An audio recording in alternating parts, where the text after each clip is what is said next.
Sommes-nous trop généreux pour attirer les sociétés minières? C'est la question qu'on peut se poser en lisant le rapport du vérificateur général du Québec sur ces sociétés qui bénéficient d'un système fiscal très avantageux.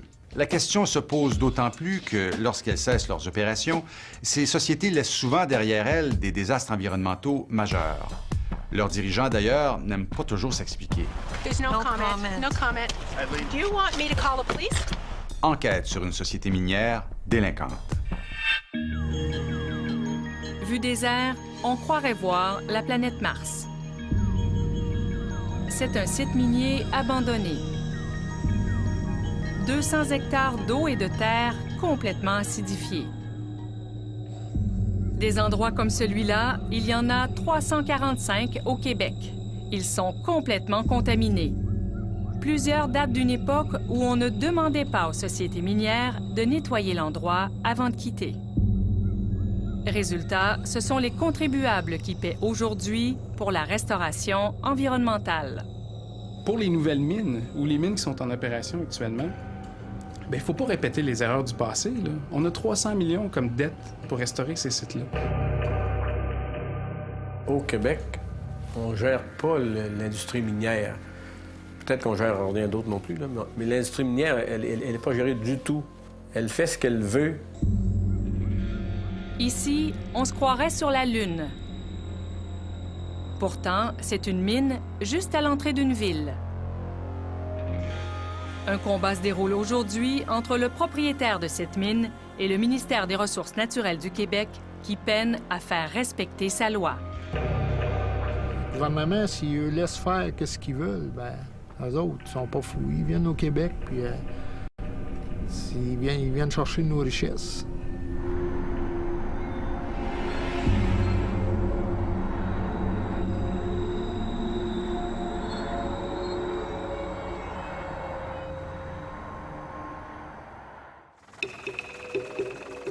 L'Abitibi, c'est le cœur de l'activité minière du Québec. Cette industrie génère d'importantes retombées économiques. En 2007, c'était 2 milliards de dollars, 50 000 emplois directs et indirects. À Val-d'Or, on extrait du minerai depuis près de 100 ans. Il n'y a pas une industrie existante au Québec qui génère plus d'argent que 1 $ investi au niveau minier. Mais derrière ces milliers d'emplois, les Québécois en ont-ils pour leur argent?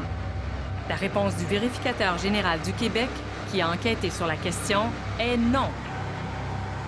Son rapport, remis ce printemps, est accablant.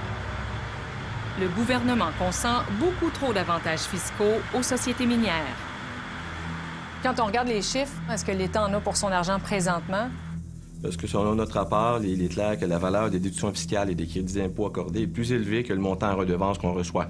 Donc, on ne fait pas d'argent avec ça présentement au niveau des entrées d'argent. Ce n'est pas pour rien que, selon un sondage effectué l'an dernier dans le monde entier, l'endroit préféré des sociétés minières, c'est le Québec. L'Institut Fraser affirme que les régions qui ont de faibles politiques environnementales, mais de fortes possibilités géologiques, font meilleure figure dans ce classement. Mais il y a plus. Depuis 1995, le gouvernement oblige les compagnies à verser l'équivalent de 70 % de ce que ça coûte pour remettre en état une partie du site utilisé. Cet argent mis de côté pour la restauration des sites, on appelle ça une garantie financière. Le vérificateur a découvert que le ministère des Ressources naturelles du Québec gère si mal ces dossiers que plusieurs compagnies ne payent carrément pas. Par exemple, 7 compagnies sur 15 n'ont effectué aucun paiement, alors qu'elles devraient avoir versé 16 millions de dollars. Je pense que la gestion du ministère par rapport aux garanties financières pour les restaurations est inadéquate complètement. Ça doit être revu parce que les garanties financières qui étaient exigibles n'étaient pas exigées dans tous les cas. Donc, cette gestion est déficiente et doit être améliorée certainement. Qui sont ces compagnies qui bénéficient de la gestion déficiente du ministère? Le vérificateur refuse de les identifier. Nous avons donc enquêté et notre recherche nous a menés à Val-d'Or, où une mine en particulier donne du fil à retordre aux autorités depuis quelques années. Quand on arrive à l'entrée de la ville, un immense trou nous saute aux yeux. c'est la mine Sigma. On y extrait de l'or depuis 1935. La ville de Val-d'Or est née après la découverte d'un gisement à cet endroit. En 1999, la mine Sigma passe entre les mains de McWaters, une compagnie québécoise qui éprouve rapidement des difficultés. Les filons d'or sous la terre se font rares. La compagnie ferme ses portes et met à pied 150 travailleurs.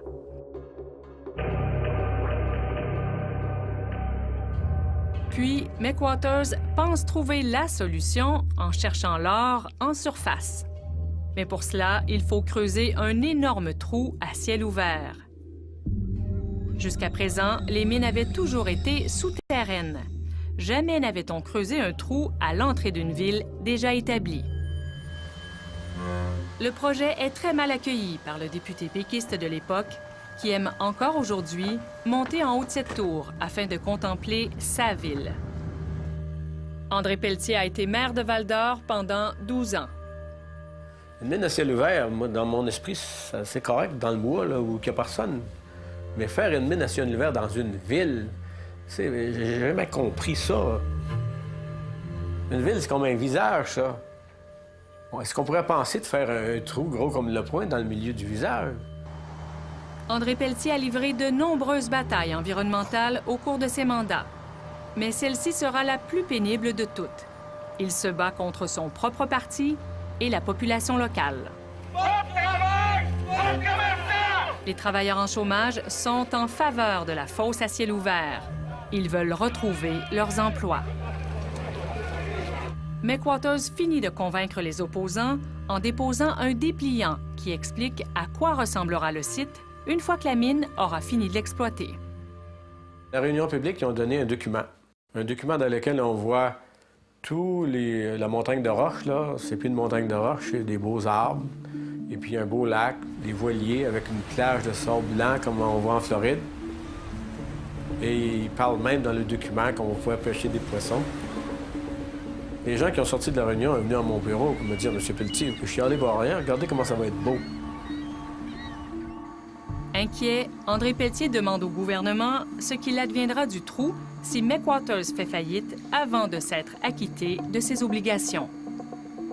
Le ministre des Ressources naturelles, Jacques Brassard, lui répond que si c'est techniquement et économiquement faisable, la fosse sera remblayée. Un sous-ministre clôt le débat en citant une étude qui dit que ce projet pourrait s'avérer une des meilleures découvertes des 10 dernières années. McWaters reçoit le feu vert. Si tu poses des questions à Montréal et à Québec, qu'est-ce qu'ils pensent de faire un trou dans une ville en Abitibi, ils vont probablement te dire, ben c'est bien normal, là. Les mines sont là, puis ça crée de l'emploi. Moi, ce que j'essaie de dire au monde, on peut créer de l'emploi, on peut le faire en faisant les choses correctes. Un an plus tard, McWaters rouvre ses portes et commence à exploiter la fosse à ciel ouvert.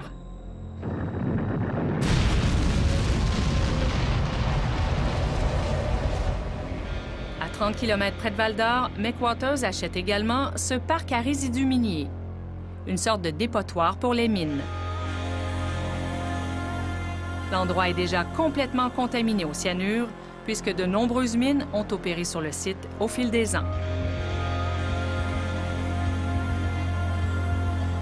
Mais 11 mois après sa réouverture, McWaters fait faillite. Plutôt que la plage et les voiliers, la compagnie laisse dans son sillage un trou, qui n'est pas remblayé, à l'entrée de la ville de Val-d'Or. McWaters laisse également en héritage le parc à résidus contaminé. Qui va payer pour la restauration de ce site? Encore les contribuables, puisqu'au moment de sa faillite, McWaters n'avait que 922 000 $ dans le compte, alors que l'État devra débourser pour le nettoyage 12 millions de dollars. Un scandale pour cet écologiste. La compagnie originale qui a fait le gros des profits, bien, elle n'a plus les responsabilités associées à ce site-là. Donc là, il y a un problème, là. si c'est si facile de reléguer des sites miniers à des compagnies tiers pendant un bout de temps, puis elles font faillite, puis on hérite de la facture, ça n'a pas de bon sens, là. Il faut absolument resserrer ça.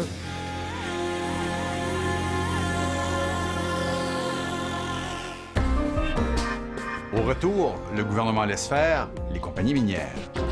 Le ministre aurait pu exiger une garantie totale et il l'a pas fait. Il avait ce pouvoir-là, il l'a pas fait.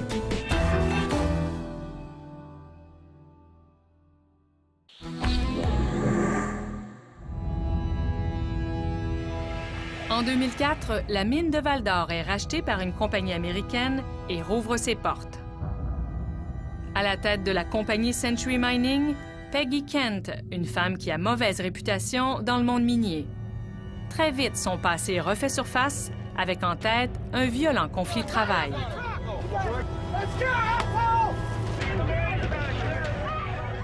C'est elle qui dirigeait la mine Giant dans les territoires du Nord-Ouest en 1992. We're continuing to operate at the Giant mine. La mine a été secouée par une grève qui s'est soldée tragiquement. Un mineur frustré a posé une bombe qui a tué 9 briseurs de grève. On a reproché à Mme Kent d'avoir envenimé le climat de travail. It isn't an accident that we've caused. It isn't an accident that any of the miners have caused. This is a multiple homicide. 7 ans plus tard, la compagnie de Mme Kent fait faillite. Ces 3 mines d'or des territoires du Nord-Ouest sont tout simplement abandonnées.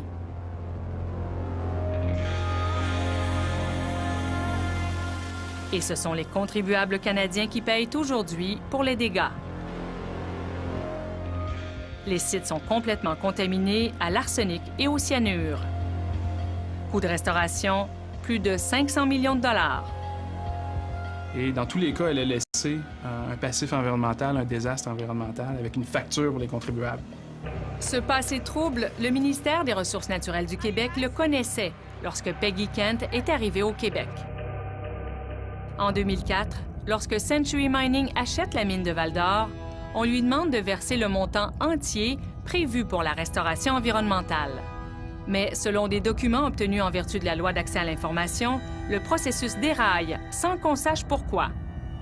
Après une rencontre avec les dirigeants de Century Mining, le ministère sursoit à sa demande, autrement dit, il change d'avis. Le ministre aurait pu exiger une garantie totale et il l'a pas fait. Il avait ce pouvoir-là, il l'a pas fait. Alors, oui, il y a des compagnies fautives, mais il faut aussi se poser des questions sur le travail de notre ministère. Est-ce que c'est un manque de ressources? Est-ce que c'est une culture qui est peut-être un peu malsaine, qui n'a jamais été revue, disons, à l'interne?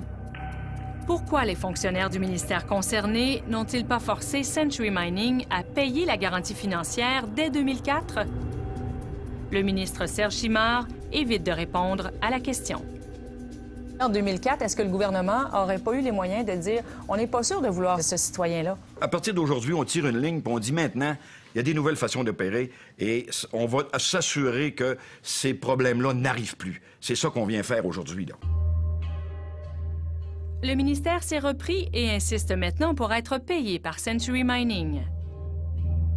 Depuis 2 ans, Québec demande le versement immédiat de la totalité de la garantie financière, 3,5 millions de dollars. Or, nous avons découvert dans les états financiers de la compagnie qu'elle n'a que 293 000 dollars dans son compte pour la restauration de la mine. Une situation inacceptable pour le maire de Val-d'Or. Quand on vient prendre des ressources sur un territoire, il y a des responsabilités. Et que ceux qui ont la responsabilité d'appliquer ces responsabilités-là, qui fassent leur job. Le gouvernement. Mais dans le cas précis, ce n'est pas le gouvernement fédéral, ni le gouvernement municipal, c'est le gouvernement du Québec. Au gouvernement du Québec, on indique que la loi actuelle permet de révoquer le permis d'une compagnie délinquante comme Century Mining. Mais comment le ministre compte-t-il s'y prendre? Nous avons posé la question 4 fois. Ils ont des dus envers le gouvernement, envers les Québécois. On va s'assurer que ces dus-là Comment?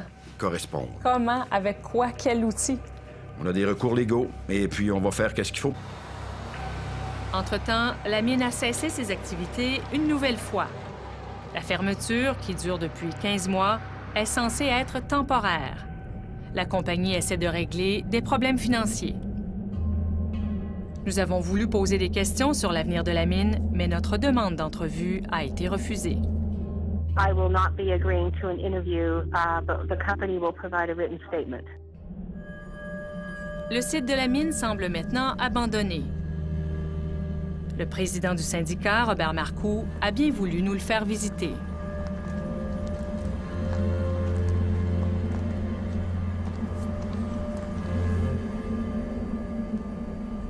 Il y avait 300 personnes qui travaillaient ici, là, 13 mois.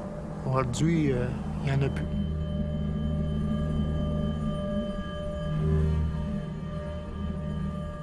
La compagnie doit 350 000 $ aux travailleurs en salaire et bonus impayés. Mais moi, là, cette compagnie-là, elle me fait sembler à quelqu'un qui se bourre les poches, puis salut, bye. Il y a 3 semaines, les travailleurs ont d'ailleurs bloqué l'accès à la mine pour réclamer d'être payés. Le problème qui arrive, c'est que c'est des gens qu'on ne peut pas truster. Ça arrive parfois qu'il y a des sociétés qui ont des problèmes financiers, temporaires. Mais lorsque c'est une succession, il y a mauvaise foi. Il y a 2 jours, la compagnie a versé une petite partie de l'argent qu'elle doit aux travailleurs depuis 15 mois. Aujourd'hui, la compagnie croule sous les dettes. Elle doit 255 000 $ à la ville de Val-d'Or, 700 000 $ à Revenu Canada et 2 millions de dollars à la CSST. Depuis ses débuts à Val-d'Or, Century Mining a payé des milliers de dollars d'amende pour des infractions environnementales. Elle fait face à 30 nouveaux chefs d'accusation pour avoir contrevenu à la loi de l'environnement du Québec. Ça sent beaucoup la faillite qui s'en vient, selon moi. Et si c'est le cas, ça va être les contribuables, vous et moi, qui allons hériter de cette facture-là, qui va être de l'ordre de, 5 millions, selon nos estimés. Peut-être jusqu'à 8-10 millions. Présentement, Century Mining cherche du financement pour relancer les opérations à Val-d'Or. Mais la réouverture de la mine est sans cesse reportée.